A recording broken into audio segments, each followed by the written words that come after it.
Khnum est le dieu des cataractes et puissance créatrice dans la mythologie égyptienne.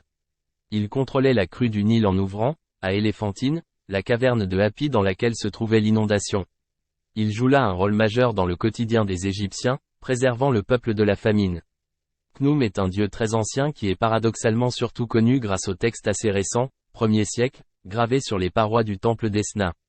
Khnum est le créateur de l'enveloppe corporelle des êtres vivants qu'il forme sur son tour de potier. Selon la tradition, il dépose celui des nouveau-nés dans leur berceau. Khnum forme ses créations sur son tour de potier avec le limon du Nil, pour leur donner vie et façonner leur cas.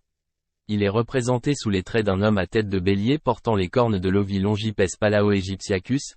Sa tête est parfois surmontée d'une cruche. Il tient la croix en séanque dans la main. Khnum est parfois directement représenté sous forme de bélier.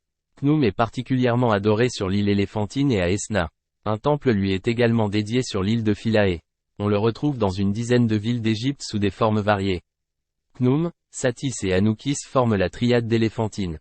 En Bretagne, près des alignements de Karnak, des personnes se disant adeptes du culte de Garum et de Khnum ont, dans les dernières années du XXe siècle, bâti pendant plusieurs années et de manière illégale un complexe à 5 mètres sous terre de 300 mètres carrés avec un dolmen et 2 menhirs en son centre.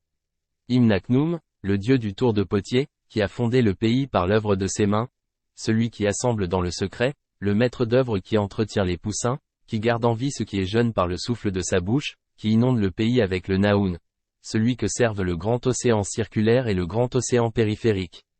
Il a façonné les dieux et les hommes, il a créé le gibier et les troupeaux.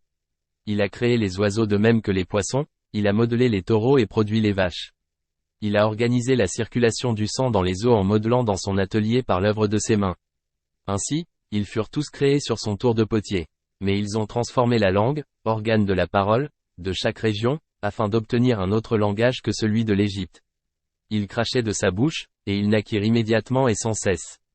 Depuis que le tour s'est mis en marche, il tourne jour après jour. Toutes les créatures te sont reconnaissants. Extrait d'un hymne à Khnum d'Esna, selon Jean Assmann.